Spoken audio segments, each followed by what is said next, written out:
اعوذ باللہ من الشیطان الرجیم بسم اللہ الرحمن الرحیم. زه حکیم زاهد ابن جعفر طلحه دواخانه نوشهره کینټ نه.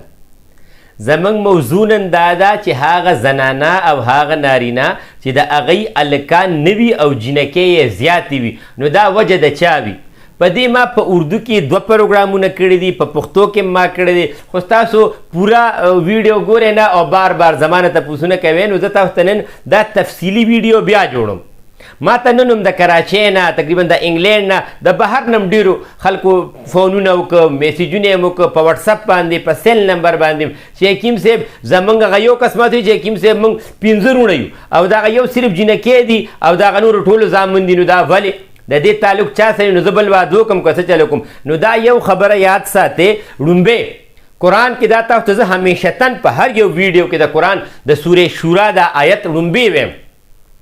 اللہ تعالیٰ فرمائی یهب لمن یشاء اناسا ویهب لمن یشاء الذکورا او یزوجهم ذکرانا و اناسا ویجعل من یشاء وکیما. اللہ تعالیٰ فرمائی چې زامن ورکول زما کار دی، ګډ وډ ورکول زما کار دی، لونه ورکول زما کار دی، نه ورکول زما کار دی، او چې څوک شنډ وګرځم څوک دی ولې ورکي، دا خو قرآن دی. نو دا یاد ساتئ چې د دې تعلق دی الله تعالیٰ سره، لکه بچي ورکوي هم الله تعالیٰ، اخلي هم الله تعالیٰ، خو د دې د الله تعالیٰ یو قانون دی قدرتی. الله تعالیٰ د سړي په وجود کې قرآن کې الله تعالیٰ فرمایي زنانه ستاسو پټي دي چې تاسو دې کې څه کوئ هغه به دې تاسو له درکوي. نو د هغه تخم چې کوم دی تخم په سړي کې وي، د سړي په وجود کې ایکس کروموسوم او وائی کروموسوم دا دواړه وي، او د زنانه په وجود کې صرف ایکس کروموسوم وي چې هر کله ایکس سره ملو شي نو دا جینۍ وي. دا هغه سات نه دي کې ځینې کسان دا مو چې یاره موږ ته چا ویلي و چې په دې ورځو کې دا خوراکونه کوي، دا ټول دروغ دي. دا چې کله یو بوټي راوخته دا مقصد دي، دا نان چینجیبل وي. او بل دویمه خبره دي کې دا وي چې کله د یو سړي وائی ایکس سره ملو شو دا دغه سات نه جینۍ ده. دې کې بله یو خبره یاد ساتئ او هغه دا چې دې کې د سړي کمزوري نه وي. ګورئ کله چا دا خیال وي چې یاره د دې دا سړی ډېر زیات کمزوري دي یا کوروالي کې ورته مثلا، نه، دا د وجود وائی نه پروموټ کی. مال داسې کسان راغلي چې د هغوی نه کور ولاړو چې ته زیاتره خوشحاله شوي نه ده او د هغوی صرف هلکان دي، نو دا په دې نه ده. دا یو خبره ذهن کې کېده. ښه، نو دا ولې کېږي چې هر کله د سړي وائی کروموسوم ایکس سره ملو شو دا هلک دی، او چې کله ایکس وائی سره ایکس سره ملو شو دا جینۍ ده.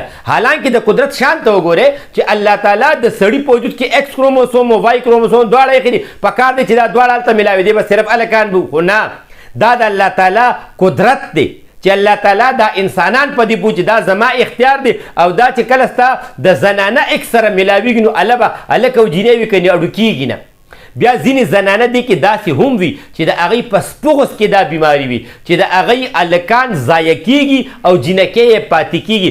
دا به د دې نه مخکې عموما کزن میریجز کې کېده، د ترورۍ ماما یا جوخته رشته دارۍ کې به کېده، یا چې به کوم دریم کول کې دریم یا دویم جنریشن کې به چې کوم ودونه وشو نو په هغې کې به هلکان مړه کېده او جینکې پاتې کېدې. اوس یې بلکل ملکونه هم بدل وي، لکه یو به د پاکستان وي بل به د انګلینډ وي او هلکان یې نه پای. د دې وجه دا ده چې نن سبا د زنانو په خوراکونو کې ګرم څیزونه، چټپټي څیزونه، تلي ہوي څیزونه، ترسکون څیزونه، برګرې، شورمې، فاسټ فوډ دا ډېر زیات دي. د دې د وجې دا په جګر کې یو کمزوري راولي چې کله په جګر کې کمزوري راشي نو د هغې کمزورۍ د وجې تکلیف سپغوس ته لاړ شي. چې سپغوس ته لاړ شي نو د کومو زنانو چې هلکان مري نو د دوی به د خپو تلیم سوځي، غصه به هم زیاته ورځي، چړچړاپن به هم ډېر زیات وي، او د ملاوېدو په ټیم کې به وجود سوځي هم. نو بیا به زنانه علاج کوي چې کله دقسې پوزیشن راشي چې هلکان یې مري او جینکې یې پای، نو هغې کې بیا زنانه له علاج کوي او هلک له به د وائی کروموسوم د وی ورکوي. نو الله تعالیٰ به خپل فضل کوي. نو دا یاد ساتئ که دا په پاکستان کې وي که د دنیا په هر ملک کې وي او د یو زنانه صرف جینکې کېږي نو دا د سړي فرق دی، دا زنانه فرق نه دی. دا یو خبره ځان سره ښه کنفرم ولیکئ چې د هلک او د جینۍ کېدل د دې فرق چې کوم دی دا د سړي وجه وي، د زنانه وجه نه وي. نو چې چاته دا مسلې وي دا د موږ د 29 سال نه خلکو ته ورکو او د رب احسان دی چې موږ چاته ورکړې ده او د هغې اکه سرې استعمال کړې ده الله تعالی په هغې باندې خپل فضل کړی.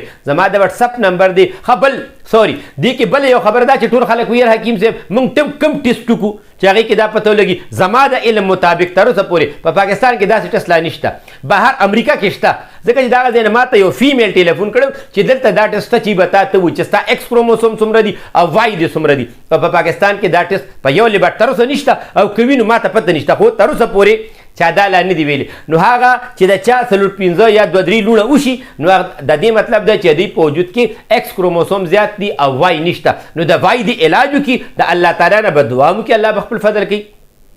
زموږ د وټسپ نمبر دی 0333 91 38 479 چې د چا صرف جینکې وي چې هلکانې نه وي هغه هم رابطه کولی شي، چې د چا بالکل بچي نه کي هغې هم رابطه کولی شي. او تھرو د ورلډ زموږ د ډیلیوري سهولت شته، رابطه کولی شي. الله تعالی به خپل فضل انشاءالله تعالی کوي. السلام علیکم.